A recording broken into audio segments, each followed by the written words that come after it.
Qui va nous présenter l'actualité du comité d'histoire, peut-être un petit rappel sur son rôle institutionnel. Merci. Oui, dans ma présentation va être évidemment très différente de celles qui ont été présentées. Alors l'activité du comité d'histoire est présentée dans cette petite brochure, dont des exemplaires d'ailleurs sont à l'entrée, qu'on diffuse sous version papier et évidemment sur Internet. Alors c'est une brochure que nous sommes amenés à modifier tous les ans, donc à peu près, étant entendu qu'on peut avoir des éléments d'évolution et d'incertitude. Incertitude, alors par exemple pour cette année 2017, évidemment, donc là nous avons mis les noms actuels des deux ministères dont nous dépendons, donc celui de l'environnement, de l'énergie et de la mer, dont son appellation d'aujourd'hui, avec effectivement le secrétaire d'État au transport, et puis effectivement le ministère du logement et de l'habitat durable dans son appellation. Alors contrairement au domaine de l'aviation civile, vous êtes quand même assez stable. Donc selon effectivement les configurations ministérielles, on peut être amené, évidemment, il peut y avoir des changements d'intitulé, mais il peut y avoir aussi des domaines d'intervention qui quittent notre champ, qui vont dans d'autres ministères, ou inversement, d'autres domaines qui rentrent dans notre ministère.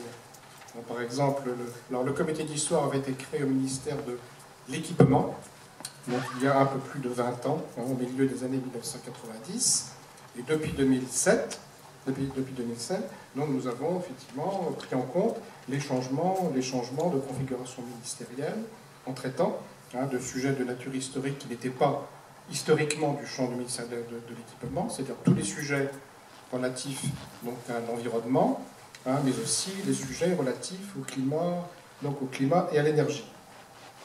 Alors nous fonctionnons, donc ça c'est un des éléments d'incertitude, ce qui fait que pour cette année, évidemment, nous allons attendre le mois de juillet avant de voir est-ce qu'on fonctionnera à partir de l'été dans le même champ d'intervention qu'aujourd'hui, ou pas. Donc on s'adaptera. L'autre élément qu'on actualise régulièrement, c'est la présentation un petit peu du champ d'activité du comité d'histoire du ministère. Alors, pour simplifier, disons que notre rôle, effectivement, on a 3 rôles principaux. Donc le premier, mais je pense que dans votre domaine vous le faites aussi, c'est de conserver la mémoire d'un certain nombre d'acteurs de politique publique concernant le ministère. Donc actuellement, on a dépassé à peu près 350 entretiens qui ont été mis d'ailleurs sur le site et on va poursuivre pour les chercheurs qui peuvent travailler sur tel ou tel aspect des politiques publiques, ils puissent avoir dans les sources qu'ils utilisent donc des témoignages faits par tel ou tel responsable dans tel ou tel domaine. Donc le deuxième champ d'activité, c'est l'organisation de journées d'études et de colloques, soit organisés par nous, soit le plus souvent avec un certain nombre de partenaires. Et on en organise à peu près au minimum 4 par an, donc parfois 5, donc sur des sujets qui sont extrêmement divers. La troisième mode d'intervention, c'est la publication de la revue pour mémoire. Donc vous avez effectivement sur les tables qui sont là-haut, le dernier numéro qui a été mis en diffusion, mais qui est consultable également, bien entendu, sur Internet. Toute la collection est également consultable sur Internet. Même si sur Internet, on fait bien moins bien que tout ce que vous êtes capable effectivement de faire les uns et les autres. Donc là, on est sans doute moins performant que vous tous. Alors, on fonctionne de façon assez proche de ce que fait le comité d'histoire de la culture. Parce que je crois que vous travaillez aussi un peu avec le ministère de la Culture. Il y a 2 domaines, effectivement, où nous prenons très peu d'initiatives. Le premier, évidemment, c'est l'aviation civile, ce qui est normal, puisqu'il y a la mission mémoire, vous êtes tous là, tous les acteurs, donc on n'a pas de raison particulière de prendre l'initiative dans ce domaine. Et le deuxième domaine, c'est le ferroviaire, puisque la SNCF et la RATP financent l'association Rail et Histoire, que prennent un certain nombre d'initiatives. Mais dans les 2 cas, on travaille avec eux donc en bonne intelligence. Alors moi j'avais jugé intéressant, justement pour ce qui concerne l'aviation civile, donc, et je tiens à remercier les anciens responsables de la mission mémoire, hein, dont Yves Musberger qui est présent. Donc je trouvais effectivement que vous avez des sujets d'abord passionnants, hein, et puis un mode de fonctionnement, et notamment, contrairement aux autres domaines du ministère, ce qui me frappe pour le domaine de l'aviation civile, c'est un nombre relativement important d'associations qui interviennent. Et dans les autres domaines du ministère, il y en a, enfin, par rapport à ce que vous faites vous, hein, il y en a effectivement relativement peu. Alors il y en a parfois au niveau local. Bon, par exemple, je prends un exemple de gens avec lesquels on va travailler. Donc il y a des passionnés de l'histoire de la nationale 7, avant l'autoroute. Hein, et qui souhaitent, mais c'est plutôt une action locale, c'est-à-dire un certain nombre d'endroits, ils souhaitent rappeler effectivement, rappeler les caractéristiques, le mode de vie, l'évolution effectivement des villes, des abords de l'ancienne nationale 7. Donc ça c'est un exemple hein, qui se rapproche peut-être un petit peu en termes de passion, en tout cas, hein, de ce que vous faites. Mais en dehors de cas particuliers comme cela, donc il y en a relativement peu. Il y en a un petit peu donc, en matière d'environnement. Ce qui fait que les partenaires avec lesquels nous travaillons sur un certain nombre de thématiques ne sont pas tellement des associations d'anciens ou de passionnés comme vous, hein, mais plutôt des groupes de chercheurs qui peuvent s'intéresser donc, à un sujet donné. Donc on est amené donc, à publier effectivement la revue qui est présentée ici. Donc ce qu'on essaie de faire, c'est de proposer à nos lecteurs, pour chacun des numéros, donc une thématique donnée, et en essayant de faire en sorte que pour nos lecteurs puissent lire à la fois des réflexions, des travaux proposés par des chercheurs, hein, mais aussi effectivement des points de vue d'acteurs. Et lorsque nous organisons des journées d'études, hein, on essaie de faire en sorte que ce soit également, donc, pour ceux qui assistent aux journées, pour ceux qui lisent après effectivement les actes des journées, qui puissent entendre les points de vue de chercheurs qui travaillent sur un sujet donné, mais aussi d'acteurs et de responsables, qu'il s'agisse d'acteurs du ministère ou de partenaires, donc de partenaires extérieurs. Bon. Alors, nous travaillons également, donc il y a un certain nombre de thèmes.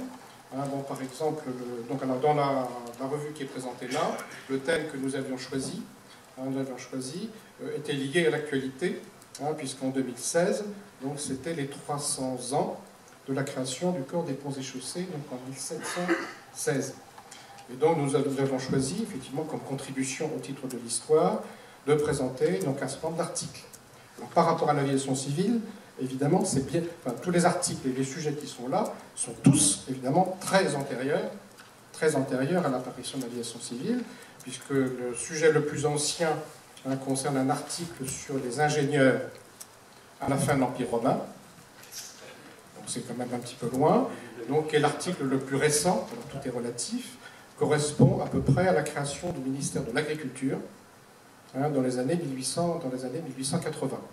Donc là, on a choisi effectivement une approche vraiment très historique qui est plus lointaine.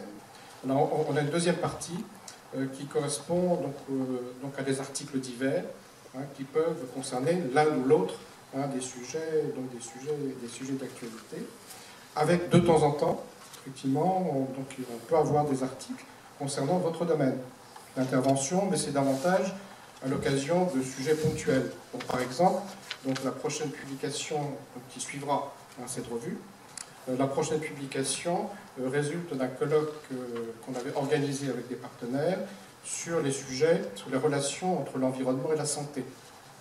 Sujet dont on parle souvent, effectivement, donc à différents points de vue. Donc on a sélectionné quelques interventions, et l'une d'entre elles concerne les nuisances sonores dues à l'activité aérienne. Et donc lorsqu'on est amené parfois à prendre des sujets liés effectivement à l'aviation civile, c'est parce que ça nous paraît être un éclairage sur un sujet effectivement qui est autre. Bon, précédemment, donc en 2014, donc on avait je crois eu un ou deux articles concernant, donc au moment où on a fait 2 journées de colloque consacrée au centenaire de la Grande Guerre et aux impacts de la Grande Guerre sur en gros les 10 années qui ont suivi les années 1920, donc où il y avait, je crois, 1 ou 2 articles et interventions concernant l'aviation civile.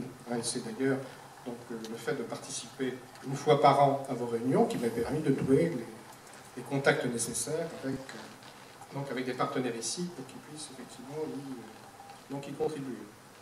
Alors nous tenons aussi beaucoup donc, à avoir dans chacun des numéros de la revue donc des points de vue étrangers. Donc, ce ne sont pas uniquement des articles franco-français, mais des points de vue étrangers. Donc là, dans chacun des numéros, donc on peut en avoir. Donc on fait également état auprès de nos 2500 lecteurs, puisqu'on a 2500 lecteurs de la version papier de la revue, donc plus, effectivement, ceux qui consultent, ceux qui peuvent consulter sur Internet. Donc, et on essaye aussi de faire en sorte de pouvoir faire connaître donc, à ceux qui pourraient être intéressés par l'achat d'un ouvrage. Donc il y a la publication récente, vous venir en général c'est récente, d'un ouvrage sur un sujet donné. Et ça nous est arrivé comme ça, effectivement, de dire ça peut être intéressant de faire savoir à nos 2500 lecteurs qui, dans leur énorme majorité, ne connaissent pas du tout votre domaine d'intervention, donc ou très peu. Donc il y a un ouvrage intéressant qui peuvent effectivement consulter ou acheter s'ils souhaitent effectivement savoir quelque chose de nouveau. Donc alors je vais être amené prochainement. On travaille avec un conseil scientifique, que je réunis 2 fois par an, et auquel on présente chaque année, 2 fois par an, l'état d'avancement de notre programme d'intervention. Donc, et je sollicite effectivement, le conseil scientifique. Et j'écoute. Par exemple, pour le prochain numéro de la revue, le numéro 19, qui suivra effectivement celui-ci, notre conseil scientifique nous avait suggéré de prendre effectivement un certain nombre d'articles qui puissent rappeler quelques enjeux transfrontaliers pouvant concerner la France. Et donc j'ai pris mon bâton de pèlerin pour essayer de trouver effectivement des intervenants, soit des chercheurs, soit des personnalités du ministère qui sont intervenues sur des sujets transfrontaliers, qui peuvent concerner, par exemple, la sécurité dans les tunnels ferroviaires, qui peuvent concerner également donc, les relations, par exemple, les relations franco-italiennes sur la traversée des Alpes, donc, qui est un sujet d'actualité avec Ventura, par exemple, les interconnexions électriques entre la France et l'Espagne, la commission du Rhin, un certain nombre de sujets de cette nature. Alors, je ne sais pas si en matière aérienne, pour ce qui concerne l'aérien, donc il y a eu des publications ou pas qui ont été faites sur les aspects européens. Alors, si c'est le cas, les aspects de relations transfrontalières, dont je sais que dans certains domaines, donc il y a des sujets qui sont traités effectivement au niveau européen, notamment en matière de sécurité.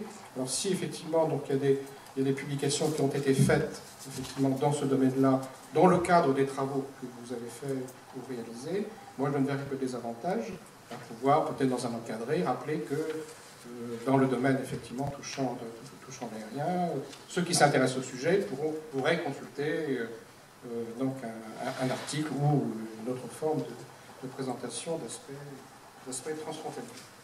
Donc les principaux sujets, alors, sous réserve de ce que sera l'organisation ministérielle à partir du mois de juillet, parce que tout peut arriver, on peut perdre l'énergie, on peut récupérer l'agriculture ou pas,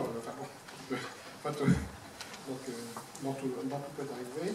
Donc les prochaines publications que nous avons prévues, donc et les journées, concernent des sujets comme les nuisibles. Alors, les nuisibles, ce sont en fait les animaux et les plantes qui ont été ou qui peuvent être considérés comme nuisibles. Nuisibles pour l'environnement, voire nuisibles pour la santé, voire nuisibles pour les troupeaux. C'est le cas par exemple du loup.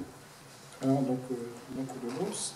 On a également une journée prévue sur les 50 ans de la loi d'orientation foncière de 1967, qui était à l'origine de tous les documents d'urbanisme.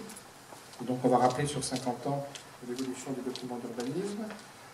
On a également donc, une thématique sur les rapports entre la science et l'environnement. avec une question: la science peut-elle sauver l'environnement? On a également des journées sur la politique de la ville dans les années 1980-1990, essentiellement la façon dont l'ancien ministère de l'Équipement s'est impliqué pendant ces années-là dans la politique de la ville. On a également prévu, alors là ça nous a réclamé, comme les autres sujets, en général 2 ans de préparation, et notamment des recueils de témoignages. Donc on a prévu effectivement le 8 mars 2018. Alors, le 8 mars, c'est pas hasard puisque c'est la journée des femmes.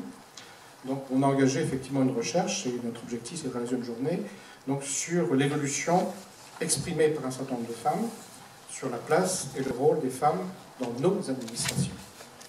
Voilà, donc, qui est un sujet. Donc, et puis on a d'autres sujets sur la politique de l'architecture, ou la fertilisation agricole, ou les bassins miniers. Donc, vous voyez un petit peu, enfin, c'est un peu une illustration de la diversité effectivement des champs d'intervention. Et encore une fois, du point de vue effectivement du comité d'histoire, je félicite l'ensemble des partenaires intervenant dans le champ de l'aviation civile pour tout ce que vous faites, produisez et pour la passion que vous y manifestez. Merci. Merci. Je vous propose qu'en termes de pause entre guillemets,